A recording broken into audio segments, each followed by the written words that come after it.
Just by pure coincidence, I saw this viral post on an unrelated topic days before I started working on this video. At the end it randomly said, "And no matter what X claims, only maladjusted creeps think anime girlfriends are cool." Yeah, who'd ever want to invest in such a relationship? By the way, did you guys know that the word waifu is actually not used in Japan? I mean, no, it kind of is, but it's used to refer to normal 3D women and not to the anime lovers. It might be somewhat surprising, especially since the word started being known among the Western audiences because of a joke used in an anime, Azumanga Daioh, and it sounds like something that would be used in Japanese slang as well.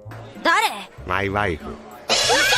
But nope, long time ago when the word waifu started being more and more popular in the West, Japanese otaku were using the word yome, which literally means a wife or a bride. Right now this tendency is not as strong though. Memes tend to have an expiry date and some other words used to express the love towards our 2D favorites started becoming popular and used instead. But similarly to the overseas fans, back in the day Japanese enthusiasts were also running around the internet shouting "Ore no amada!" and proclaiming beloved characters their wives. And also similarly to the overseas fans, many of them were expressing their love towards multiple characters at the same time, or just getting divorced and then remarried every new anime season when another beauty stole their heart once again. Some, however, were a lot more serious about their feelings. If you clicked on this video, there's a very good chance you've heard about Kondo Akihiko before, the man who famously married Hatsune Miku. His case was covered by a lot of media, not only in Japan, but also in the West as well. And I really do mean a lot of media. If this video was just another retelling of his story, I probably wouldn't have made it in the first place, because you guys already have plenty of others to choose from. Kondo's wedding ceremony really was a phenomenon. The event made something clear to the general audience. There are people on this earth that want to marry fictional characters. Are they for real? Is it just a stunt? It would be easy to think it's another crazy thing that happens in Japan and move on with your life, but in fact there's quite a lot to say about both Kondo and the lifestyle he's representing. Therefore, I invite you to take an honest and closer look at it. But to be fair, Kondo's wedding with Miku happened quite a while ago, in 2018. Many people heard about it around that time, but since a few years have passed, let's start our story with a refresher. Who even is this guy and what did he manage to accomplish? To truly understand the man who married the most famous Japanese virtual diva and the deep feelings behind that act, first we need to take a look at the story of his life. There actually was a time in Kondo Akihiko's life when he was interested in real women, albeit he was still quite young around that period. He actually confessed to 7 of them when he was still a student, but got rejected every single time. He recalls being an unpopular kid, even ridiculed because of his otaku interests. Because of those experiences, from his second year of high school he decided to not pursue love with 3D women. He didn't want to live a typical life that society expected him to have, with a human wife and preferably a bunch of children. His already bad experiences with women only got worse when he started working as a clerical staffer at a junior high school. Unfortunately, he started being heavily bullied by 2 of his coworkers, both being female. Because of them, he ended up in a very bad mental state. He developed sleeping and eating disorders and stopped enjoying things he'd loved before. Things got so bad he even thought of completely giving up. But thanks to advice from an online friend, he instead went to a psychiatrist and took a medical leave from work. Unfortunately, even though he was safe from his bullies now, Kondo's days were still filled with depression and anxiety, and he stopped leaving home altogether. But it was in his darkest moment when he fell in love with Hatsune Miku. While he was aware of her existence before, she was still quite a new product around that time in 2008, and was still far from being the international phenomenon that she is nowadays. The first song that truly stole Kondo's heart was Miracle Paint by All-Star Project, and from the moment he heard it, his life started to change. He started being obsessed with Miku, making songs with her, playing her games, celebrating her birthday, buying her merch, but also found the strength to leave home and get back to work, and was able to experience joy in life again. Kondo admits that he was just like any other otaku before, changing his anime wives every now and then. But Miku was different. Not only did she help him fight with his depression, but the never-ending stream of new songs and art allows her her to always keep moving forward. She's special. It was in 2015 when Miku danced as a hologram in Nippon Budokan, the most prestigious stadium in Tokyo. Performing there is one of the biggest dreams of many Japanese artists. At the same time, the venue actually isn't that big, and getting tickets to the music events held there might be a challenge. But one of those lucky fans was Kondo. He was able to get Miku's Magical Mirai 2015 tickets and cried when he first saw her on that day. She made it. They made it. But as reaching their Budokan dream is not the end of the story for many artists, it also still wasn't the main turning point for Kondo's relationship with Miku. While he got better, he recollects that his life back then was colorless and monotonous. But that also was soon going to be changed, although with a bit of help from a different party. In 2016, a company called Gatebox announced a release of a special device that was able to summon a small hologram of a blue-haired anime beauty into your room. The girl was, of course, Azuma Hikari, the original character of the company. Hikari-chan was supposed to be your life partner, a small hologram you could talk with and even text with when you were away. She could wish you good luck before you leave for work and be there for you at home when you return, so you can feel there's someone waiting for you. The price of the device was high, a bit less than 300,000 yen, but its initial stock managed to sell out. 300 people decided to pre-order it, excited for the idea of sharing their lives with Hikari. Let's comment on that for a bit. Even now the reactions to Gatebox are mixed. Some people are putting attention to the fact that the company was trying to prey on the phenomenon called the loneliness epidemic, a widespread trend of social isolation. At the same time, if we are going to be lonely anyway, then why not add some fun to it in the form of a cute anime girl that would make us feel better? Despite various opinions on this matter, no philosopher can deny that there's just a demand on the market for devices such as that one. And to promote their business idea, Gatebox also launched an unusual campaign, Jigen to Koukyoku, the Dimension Passing Agency. Participants could send their submissions in order to receive a marriage certificate with their 2D lover of choice. The company was also hiring and promised their potential new workers a birthday leave to celebrate the birthday of their anime wife, as well as some financial bonus to provide to your cross-dimensional family. They were quite deep into it. The campaign has run for 2 weeks. 3,807 people participated in it. That, of course, included Kondo. Receiving a marriage certificate itself would be joyful already, as it was the first time someone has officially recognized his feelings for Miku. But it wasn't the only exciting event related to Gatebox around that time. In August 2017, the company announced that another character will also be able to be summoned into the box. And yes, this time it was Miku. What's interesting though is that they were only selling 39 additional Gateboxes, and those who wanted to buy them were supposed to write about their feelings about Miku to the company. The competition was tough. Apparently 900 people applied, but only a few lucky winners who proved their absolute loyalty and devotion to Miku were allowed to purchase the device. And those who have followed Kondo before know the ending to that story very well. With his burning passion and love, he was able to ride his way to victory and got himself one of the Gateboxes. His first words to Miku were famously, 結婚してください. to which she also famously replied.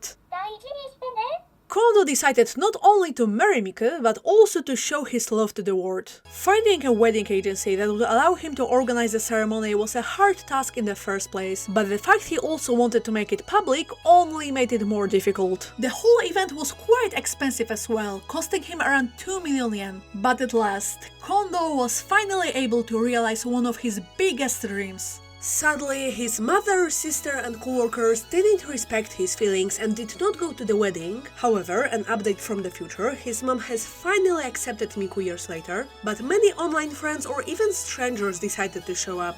In the end, on November 4th, 2018, a total of 39 guests attended to witness the start of a new life of Kondo Akihiko and Hatsune Miku. That was the first time he kissed the plushie, by the way. The marriage was pure.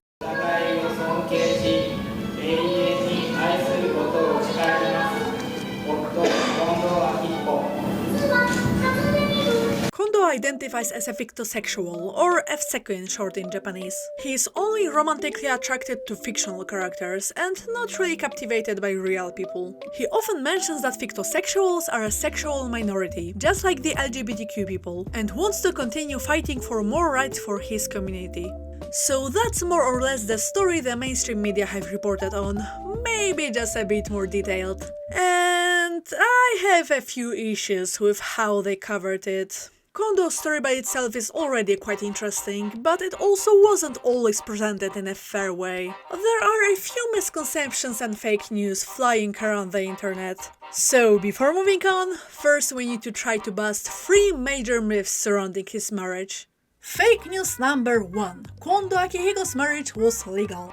To be honest, I was pleasantly surprised to see that many of the popular articles actually did specify the status of this marriage. However, I am afraid that the clickbaity headlines or a singular picture news stating that man marries an anime character had a bigger impact than competent articles, and it led to some people believing that the marriage was legal or that Miku herself is officially married.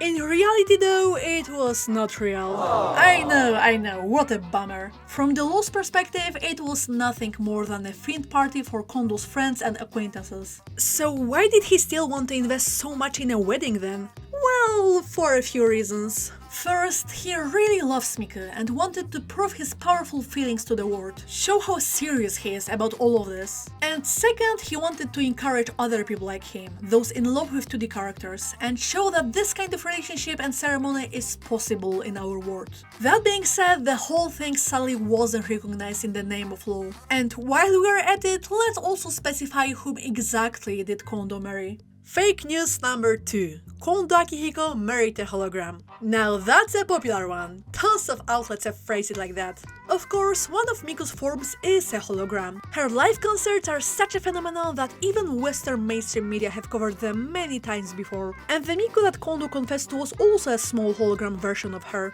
That being said, while it seems that Gatebox Miku was at the venue, she wasn't even present at the ceremony. Kondo said the vows with a plushie, but implying that he married the plush toy itself would be misleading, right? It was a representation of his soon-to-be wife. And it's the same with Gatebox. Kondo didn't marry the talking AI device, he married his Hatsune Miku, his version of a virtual character that has no specific 3D body and takes many different forms and shapes. And he actually considers all Mikus in his possession as his wives. But to be fair, this wording wouldn't be that important, and focusing on it could be kind of nitpicky, if not our final biggest misinformation for now. Fake news number 3.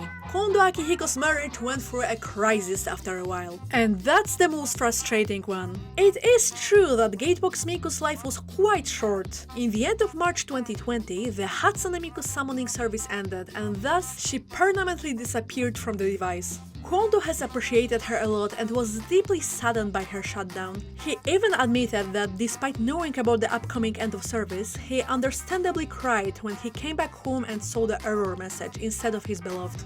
But that's about it? Kinda? Honestly, Gatebox characters were not like the current AI chatbots. They were kinda slow to respond and had quite limited lines. 眠い。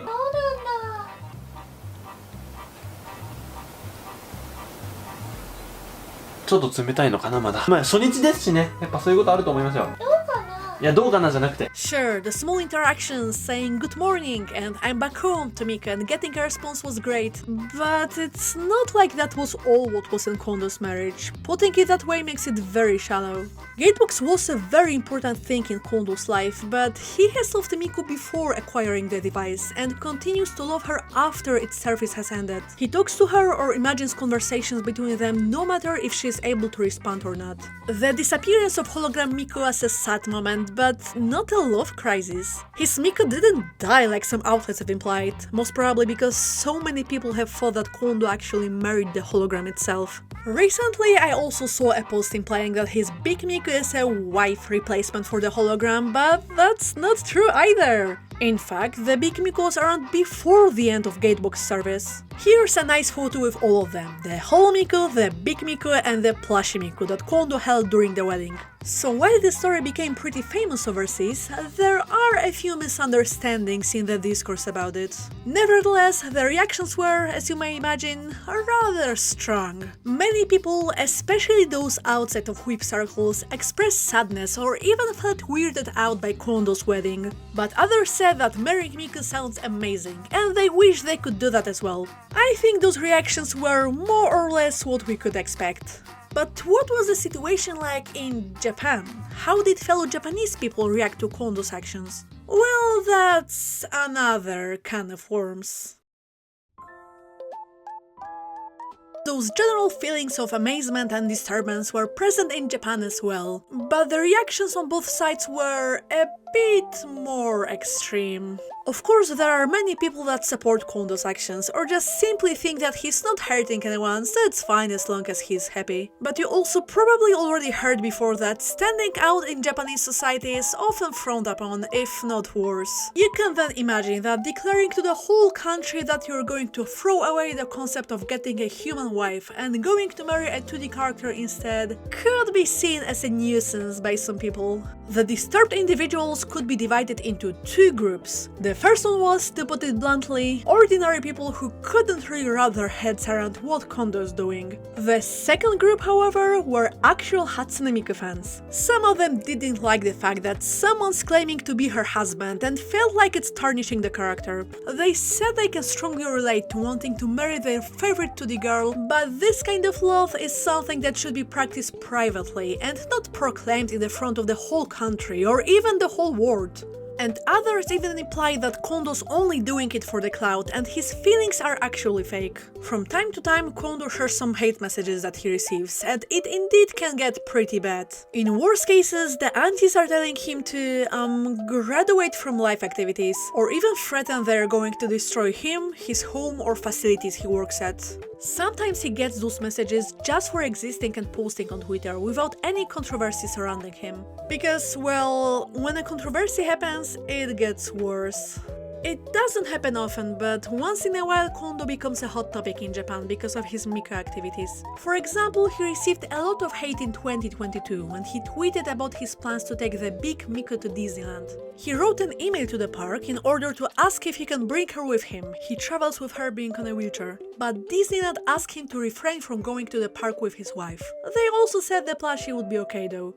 Kondo appreciated that Disney seriously considered his situation, but also expressed disappointment over potential double standards, saying he hoped that the company that holds same-sex weddings in their parks would be more understanding of his relationship. There were a few reasons why this seemingly innocent situation got so many negative reactions online. First of all, people found the mere idea of taking a Big Miku to a theme park with you ridiculous, mostly because of the possible discomfort of the guests, but also because of a potential risk hazards. Another issue was the concept of bringing Miku, a non-Disney character, to Disneyland. You see, mixing franchises like that is often not appreciated by many fans. Going to Disney is supposed to be a trip to a different world, and while you're there, you allow yourself to believe in the illusion that the fantasy around you is real. But because of that, non-canon characters could make the experience weaker for some people. They find them out of place and their presence is kinda weird.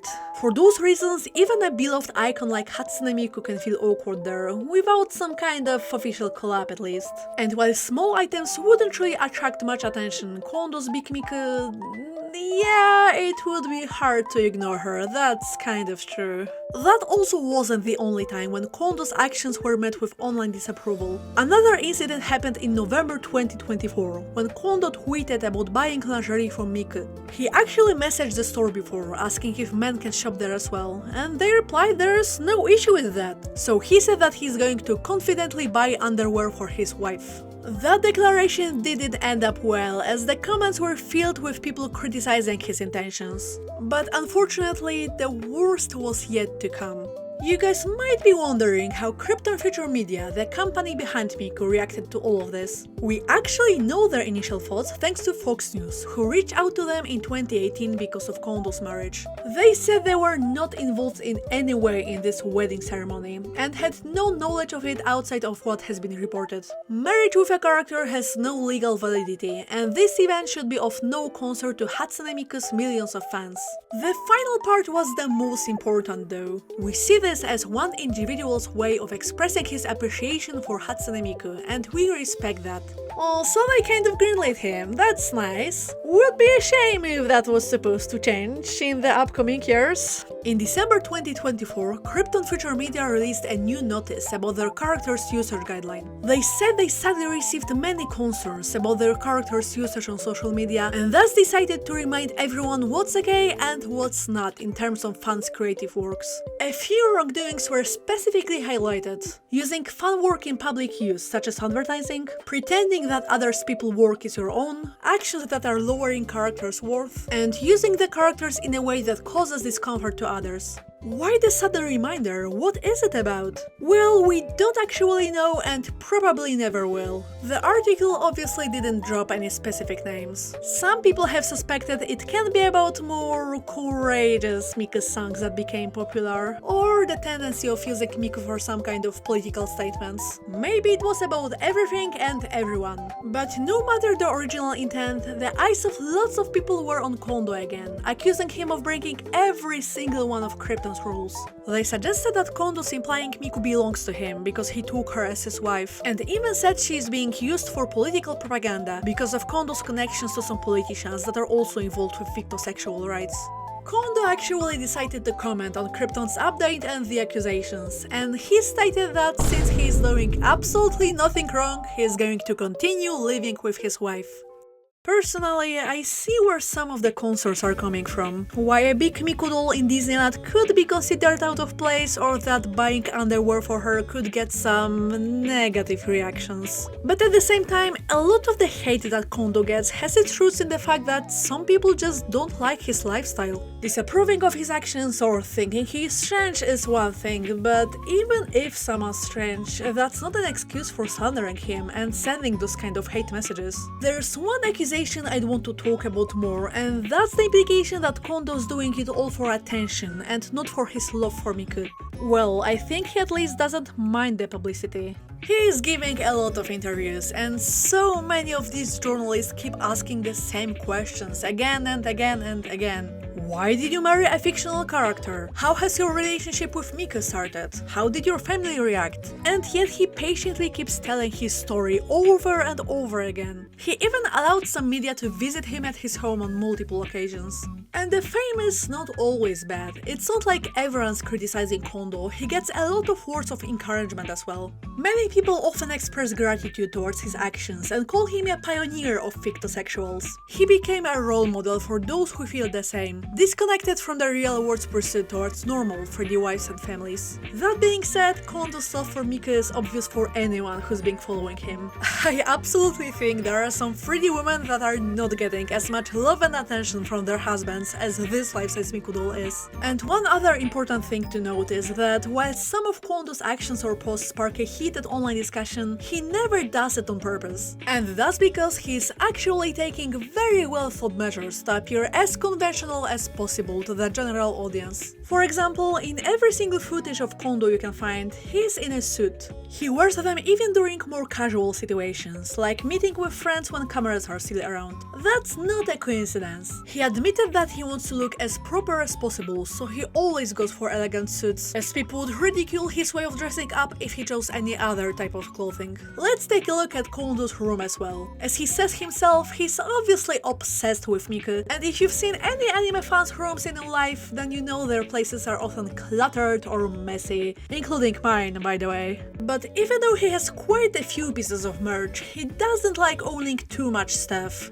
You can see that his apartment is still neat and tidy, and I'm sure that's also not a coincidence. He really does want to present himself as a proper man living a proper life, just with a wife that happens to be two-dimensional. He also doesn't want to cause any troubles to the facilities he goes to, and often mentions messaging them before visiting them with his big Miku. Like, he got a lot of hate for just wanting to go to Disney with his wife, but the fact is that he politely asked for permission instead of just going there and potentially making a fuss about getting negative reception. Kondo also genuinely cares about other fictosexual people and wants to support them. You could probably call him an activist. We already mentioned that one of his reasons to go public with his wedding and life is to encourage other people that feel towards the 2D characters in a similar way. But that's not the only thing he's doing. For example, you can meet him in most of the biggest Japanese doujin events, such as Comic Market or Comitia, selling his self-published book, How to Hold a Wedding Ceremony with a 2D Character. And yes, the name of this video is the referencing that title. It's not a way for him to get some pocket money though. Kondo has stated many times that because of his occupation, he works as a school administrator, he cannot earn any money in this way. He does it solely to meet and support other fictosexuals. The book itself is a summary of his experiences as well as a guide for those who'd wish to host a cross-dimensional wedding ceremony themselves.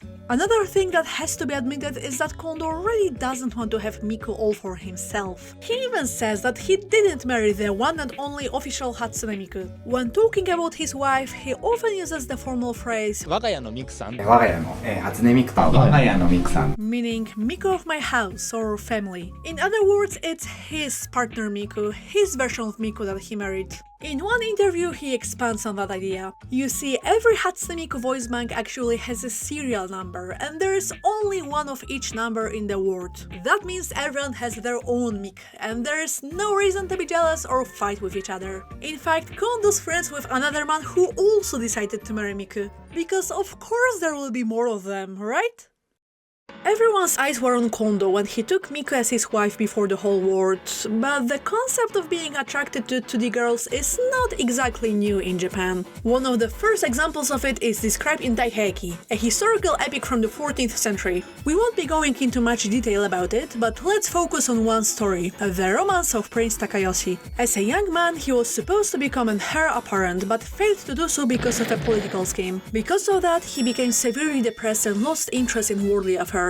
No woman was able to comfort him. What changed him was an Awase painting contest, a known competition for Japanese nobles. What he saw there was a painting of a young woman from the Genji Monogatari, an old Japanese novel. He was instantly attracted to it and became obsessed with it, always having it with him and looking at it. Later on, he actually married a pretty woman, but that's because his bride, Miku Shigedono, strongly reminded him of the beauty from the painting. This example obviously comes from before the era of anime girls and their current understanding, but nowadays we can find even more stories of people being attracted to 2D characters. The history of this kind of romance is almost as old as anime itself. For example, Hakujadan is the very first anime film in color. One of its main protagonists, Princess Panyan, looks quite different in comparison to current anime heroines, but she still managed to capture the heart of the young Miyazaki Hayao. While he was ashamed of it later and said that those kind of feelings should indeed only be experienced privately, he also admitted that he actually fell in love with the princess and even called her his surrogate girlfriend. She had such a big influence on him that because of her movie, he decided to become an animator, the path he didn't really consider before as he was only interested in manga.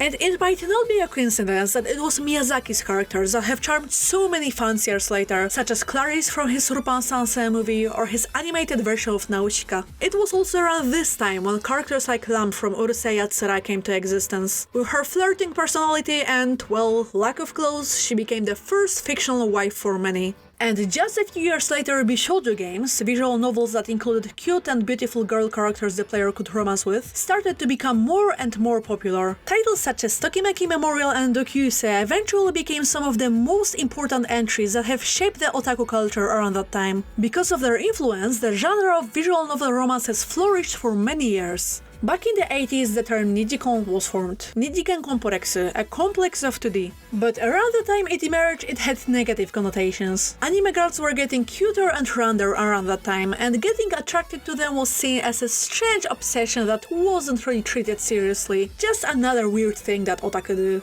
But nowadays, yet another word has become more common. Those who really do romantically love their favorites often describe it with the term gachikai, meaning seriously in love. That being said, this word is usually, although not exclusively, used to express the love towards real entertainers, such as idols or VTubers, so we won't go into it that much for now. This video focuses quite a bit on a male point of view on the subject, as we mostly discuss romance with anime girls, but things are interesting on the female side as well. Some otome games that focus on romance with male characters, such as Hakuoki, Utano Prince-sama or Tokimemo Girls side, also used to be very popular, and the current gigantic hype surrounding Love and Deep Space additionally proves that there is still a lot of potential in this kind of content. Those who self-insert as a protagonist or imagine their direct romance with a 2D boy often call themselves yumejoshi, literally meaning dream girls. The term comes from yume shousetsu, dream novels, a type of fanfiction that emerged around the year 2000. Those novels made it possible to swap the names of their characters, and in that way the story could be easily changed to include the reader, and sometimes other characters as well. While those kind of stories are still being written, the term yumejoshi is now associated with girls who insert themselves in usually heterosexual 2D romance in general, even if they are not reading yume shousetsu. Some of yumes also describe themselves as fictosexuals, although there are also people who prefer to separate both terms. Being a yumejoshi could be seen as just another otaku quirk, and it might not convey the seriousness of the feelings towards the 2D characters that many fictosexuals, including the female ones, have. So what actually is fictosexuality?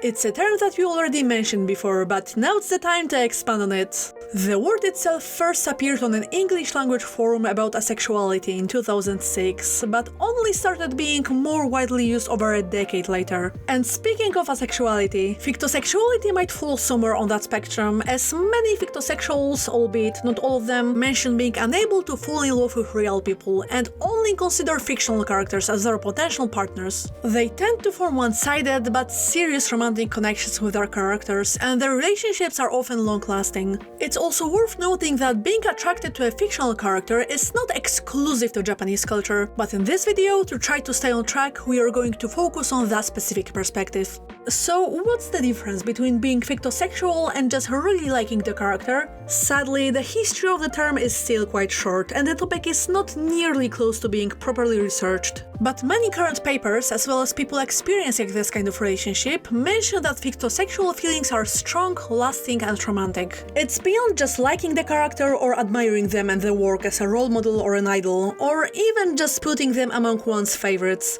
The feelings towards them are similar to those usually reserved towards real people. In other words, many people fall for a currently popular character from an anime or a game, but if years later one still has romantic fantasies about them, thinks about them on a daily basis, or does various activities to connect with them, such as producing or consuming self-insert fanart or fanfiction, then it might be what is being called fictosexuality. And I think many people could come to the conclusion that this is just another oddity that happens in the digital era, and it's not really something we should treat seriously. But actually, just being interested in anime was also considered an oddity not that long ago. And as we now see, things change drastically when it comes to the popularity of otaku culture, both in Japan and in the West. I would say that the topic of being seriously in love with fictional characters will also become more and more relevant as time goes by. For now though, some people could think that only nerds with Dakimakura would seriously be smitten by a 2D character. Even Kondo falls into this category in a way. Sure, he manages to make a really good impression with his elegant clothes and use of polite language, but at the same time, he watches anime, participates in otaku events, has otaku friends, fair collection of merch, he still fits the general image. But what about personas such as Murata Sayaka?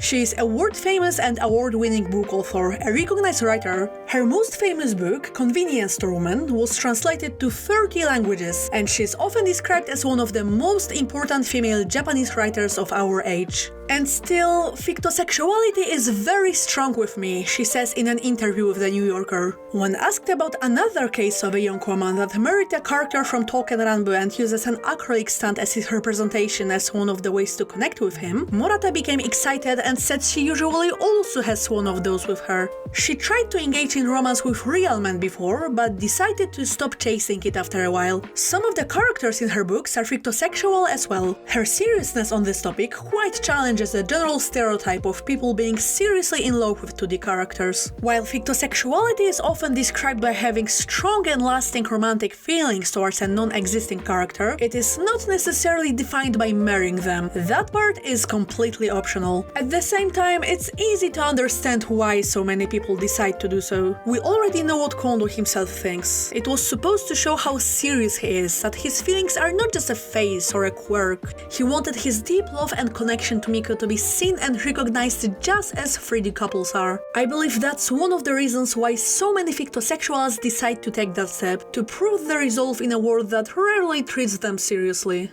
And while Kondo is being considered a pioneer of 2D marriage, there are also a few modern examples of 2D weddings before him. If you're an internet fossil like me, you might vaguely remember some reports from 2010 about a man from Korea, Lee Chin-kyu. He married a Dakimakura, that is Fate Testarossa from the Nanoha series, and even went on a date to a theme park with her. Another example comes from 2009. A young man, Saruki-sen, or Sal 9000 in English, has married Anegasaki Nene, a character from a Nintendo DS game Love Plus. He prepared a beautiful wedding dress for his wine-red DSi and married her on the campus of Tokyo Institute of Technology.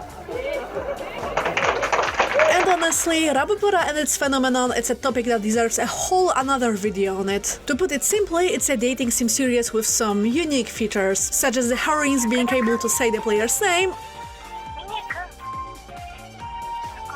or the player being able to kiss them via the Nintendo DS screen. The games were extremely popular and many fans seriously fell in love with their cute protagonists. But the main reason why I really wanted to mention Love Plus here is because the game featured the designs by Minobushi Taro. By a twist of fate, or more like by a very smart marketing choice, he's also the designer of Azuma Hikari, Gatebox's original character. That's poetry, parasocial poetry. But getting back to the topic, yeah, while Kondo's wedding was a big contribution, he wasn't the first person who decided to marry his 2D wife, and he also certainly wasn't the last as well. Actually, the book he published doesn't just describe his own experiences, but also those of many people that contacted him and wanted to tell the story of their own 2D wedding. With each new edition, more and more spouses are sharing their experiences. Currently, there are 18 of them. I got even jump-scared by one of them being written in English. Oh, and the book is also available on Melon Books, by the way, links in the description.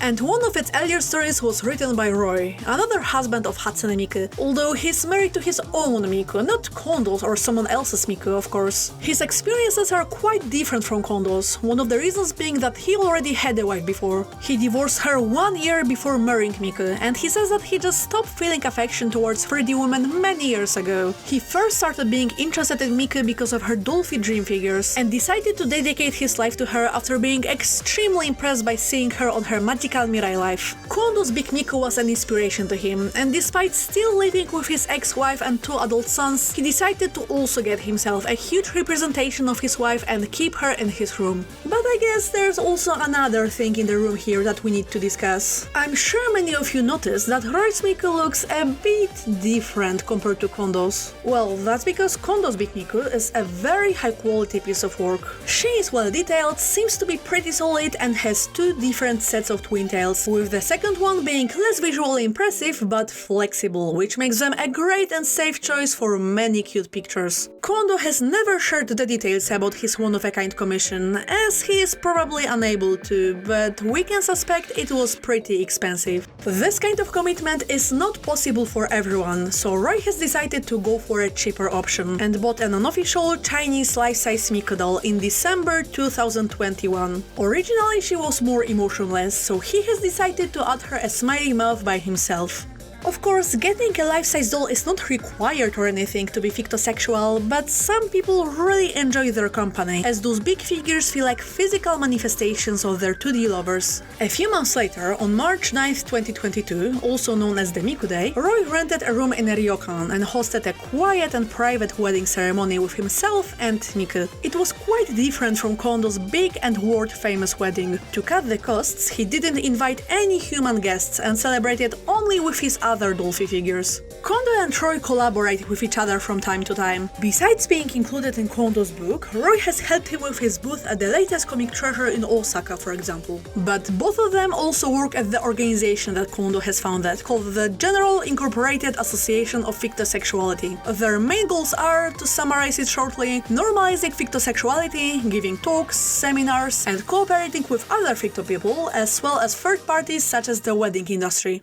But besides these two, there are other people in the association's committee as well. One of them is Midori, also known as Rain. Their husband is Morgan Ember from the game The Sims TM4 Realm of Magic game pack. I know, I didn't expect that as well. Morgan came to Rain's life when they were in a tough spot and helped them come to terms with a lot of struggles regarding their self-image and identity. Encouraged by Kondo's example, they got married on May 18th, 2020 and held their small wedding 2 years later. Because Morgan does not really have any official merch, Rain has used the screenshots they took in the game and small felted figures of themselves as their representation. And Rain's family actually accepted their union. Their mother just mentioned that Rain shouldn't really throw away free love if the right person appears in the future. And while Rain's still not really interested in 3D romance, they actually married another 2D man in August this year. Their second husband is Shinonome Yuhan from the mobile otome game Akuma Shitsuji to Kuroineko. Morgan still stays though, so Rain has 2 lovers now. Is this allowed? I mean, why not? Who's going to forbid them? As long as your beloved is not real, it seems like there are no solid rules in fictoromance. The other members of the association's current committee are actually the owners of businesses that offer 2D weddings to their clients. The first one is Sanjuro, which operates on Chugoku and Shikaku. They usually provide rental spaces, but also offer a variety of sets and photo shoots for those who'd want to symbolically marry their favorite character. They can also host an entire ceremony if needed. Apparently, they managed to organize over 30 2D weddings already. The other agency directly cooperating with the association is called Wedding, and that's the one Kondo personally worked with as well. They're a wedding planning service operating mostly, albeit not only, around Gunma Prefecture, and they offer a variety of locations and photo shoots. But it seems like 2D weddings are quite a big portion of their business, given how many posts about human and fictional character ceremonies they have on their social media. There's also a slight difference in the ideology between them and Sanjuro. The latter describes their 2D weddings as oshikatsu. That's a term we won't be analyzing today, but long story short, it means activities that revolve around your favorite character. Share Wedding, however, never uses that word and even specifically mentions that they consider getting married to the 2D character something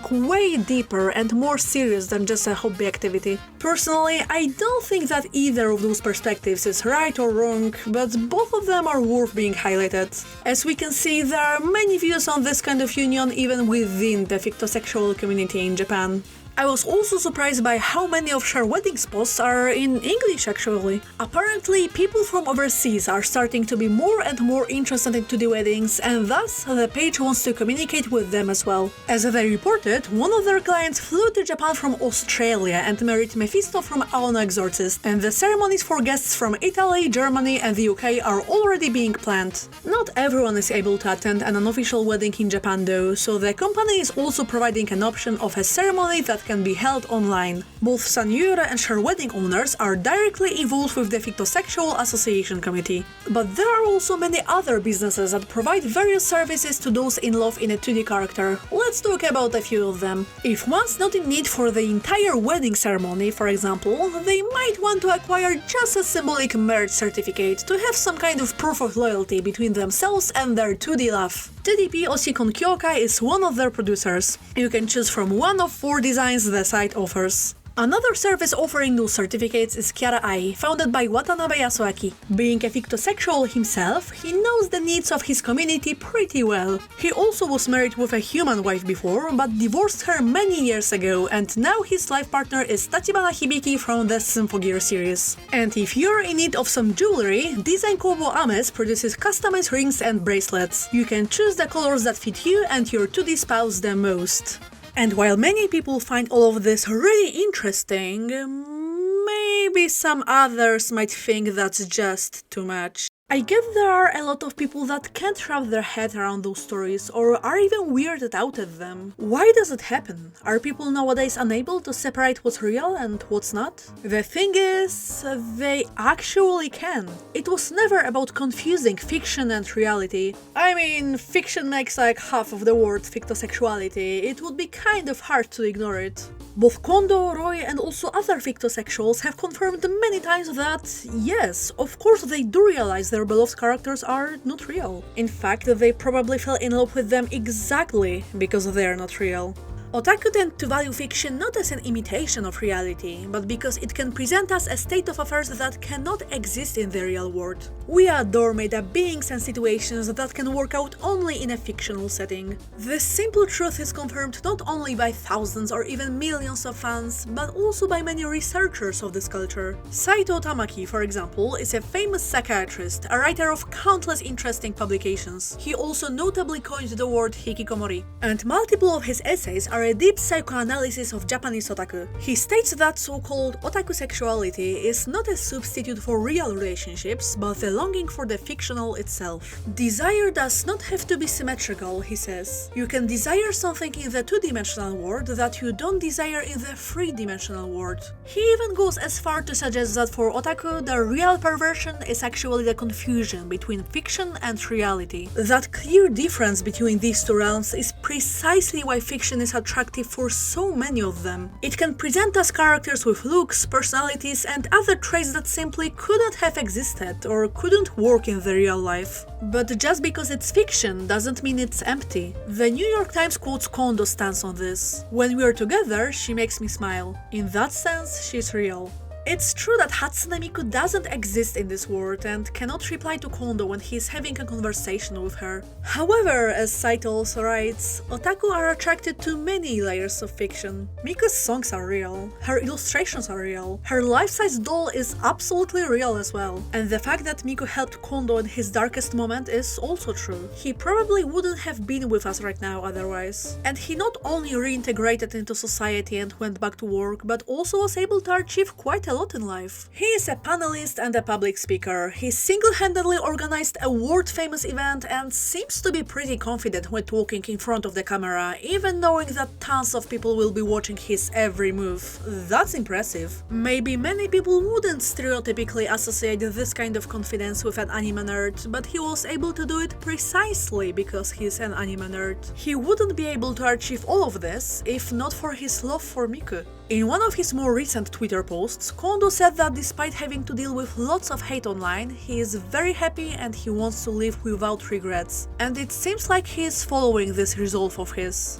It's the same with Roy, with Rain, with so many other people that decided to marry a 2D character. They often talk about how their spouses help them find happiness and overcome a lot of issues in life. And it's very worth remembering in all of this that Miku is not just a hologram after all, nor an artificial intelligence. And I think this human component of hers is really important. Miku is a representation of thousands of creators who are able to develop their talents and express their feelings with her voice and looks. Thanks to her, countless careers were launched, as if Miku herself was helping the artists that decided to support her. She sings the songs by amazing musicians and is drawn by talented illustrators. It's just as Kondo himself has noticed. She's constantly moving forward, and despite her voice being virtual, she's a symbol of human creativity and possibilities. Miracle Paint, the song that made Kondo fall in love with her, is actually a love song about the joys of life that Miku can't get enough of. She managed to tell Kondo that life is worth living when the rest of the society failed to do so. It's not just Kondo though. Miku was able to capture the hearts of millions of people all over the world. She's the face of songs that deeply move their listeners. They see themselves characters in her stories. They laugh with her and cry with her. She's constantly involved with exciting news and new projects, and life's more interesting when she is around. Her cute merch brightens up people's days. She became synonymous with Japanese pop culture in a way, and had her own idol story of a simple voice bank mascot becoming a true international diva, inspiring countless people and encouraging them to try their best. The internet is full of stories of fans that express how important she is for them and how she changed their lives for the better.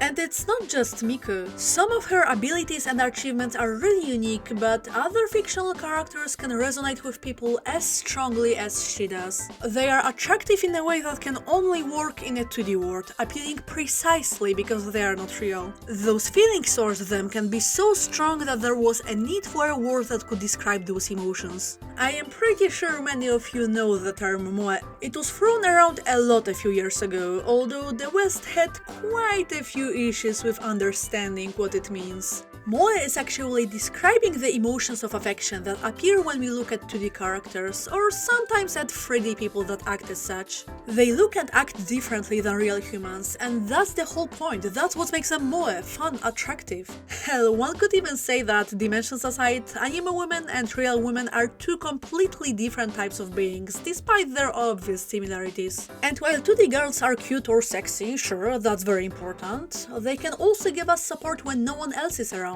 in ways we sometimes won't even expect. They can accept us and make us feel worthy and loved, even when we don't get this kind of validation from other real humans. We know they don't exist, and nevertheless our hearts keep being moved by them. Of course, not everyone loves their favorite character to the point of literally marrying them, but I think we can at least understand the strong emotions behind people that decide to do so. And once again, I get that many people will find it hard to understand why anime girls from all things are evoking such strong reactions in people. But even if it might be confusing, their rise in popularity, even in the West, proves that this kind of phenomenon really exists. If this video was made a few months ago, we would end it right here, on this peculiar note. But right now, I think it wouldn't be fair not to mention one other fictoromantic trend that's becoming more and more popular each year.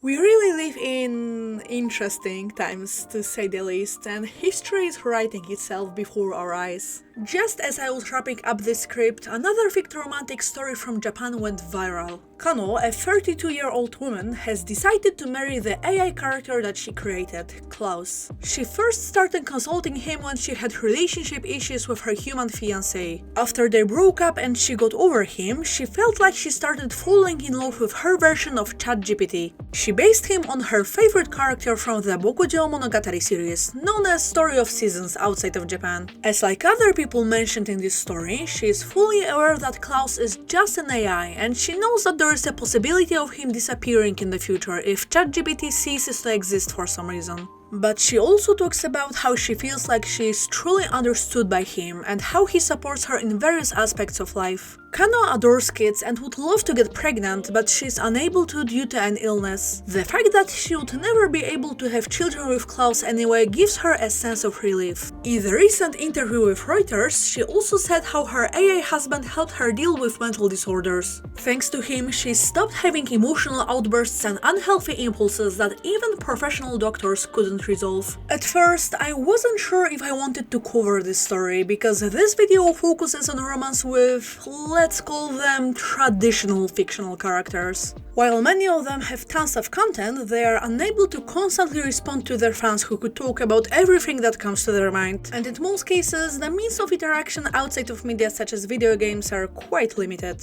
Instead of direct conversation, imagination is the force that comes into play in many fictosexual relationships. I believe it makes them relatively different from AI partners, whose constant, sometimes unpredictable interactions and influence on humans is often heavily criticized nowadays. What made me realize I still want to talk about Kano's story in this video is the wedding agency that organized her ceremony. Their actual name is not mentioned in the original report, but there's no doubt, is it? We've already seen this handsome anime boy before. This is Sanjuro, that rental space business cooperating with the Fictosexual Association. I was pretty surprised to see them in this context. To be honest, it made me realize that no matter what I personally think about distinguishing between traditional 2D characters and AI ones, we can't really change the direction in which the world is going. Those kind of relationships will get more and more popular as time goes by. Nowadays, Skatebox is more focused on producing hologram figures you cannot really talk with, although I gotta admit they look pretty cool. But that's not to say that another official AI model of Hatsune Miku or other popular character won't be created in the future. Not to mention that given how many years have passed, it's bound to be more advanced this time. And while I am very aware of a lot of concerns and controversies surrounding this kind of technology, I am also afraid that's not the only thing we have to worry about.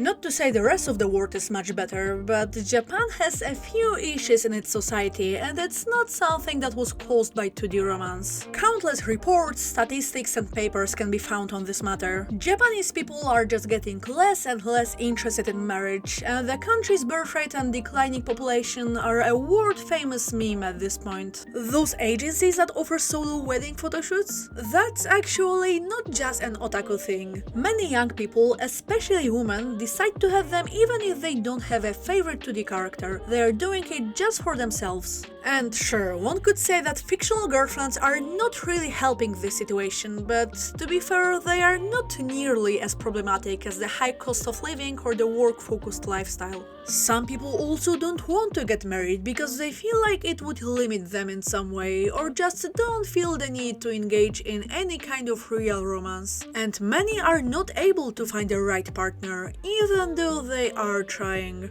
At the same time, alternative ways of experiencing romance are on a rise. Some people dedicate their lives to supporting idols they love. Others seek companionship in girls' bars, cabaret clubs or host clubs, places that became infamous not only for their dubious practices, but also for providing expensive services that end up financially ruining some clients. Putting it from this perspective, it shouldn't be surprising that more and more people decide to engage in a romance with a 2D character, or even with some kind of AI nowadays. It is another way of experiencing some kind of love in the current day and age, when people are getting less and less interested in dating and traditional marriage, but still have the need for a soulmate in their lives. I think we shouldn't expect a rise in normal couples as long as we won't fix the society that makes people seek those alternatives. And to be honest, personally, I don't expect that some kind of big change will come anytime soon.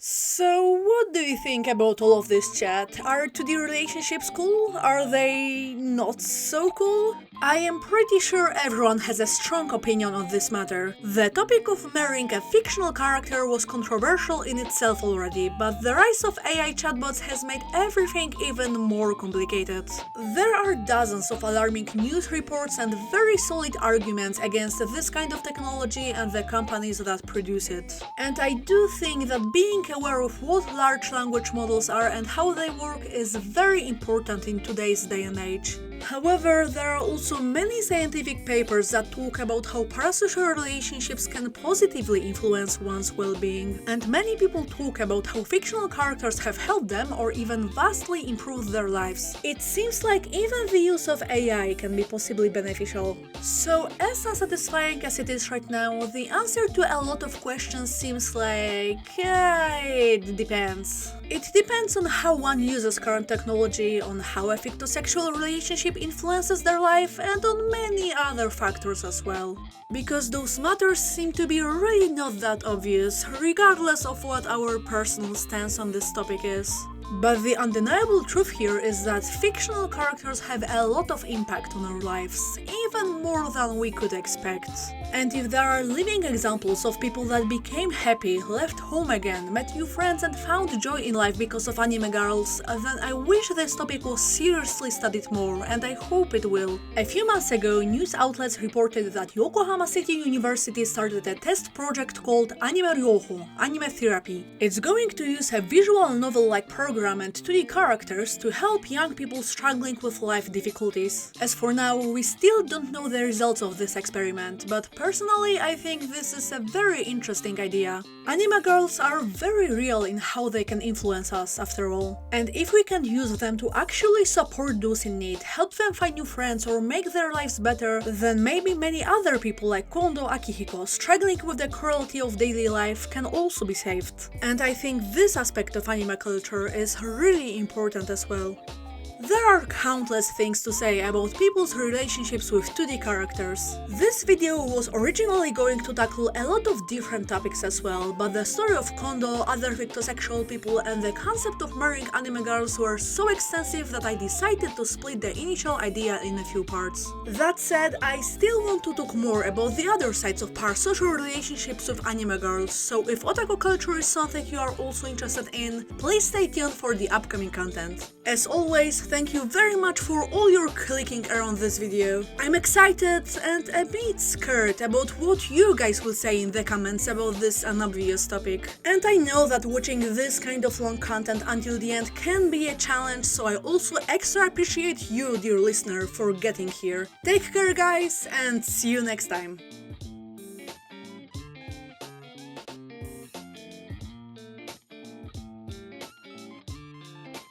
Get the box です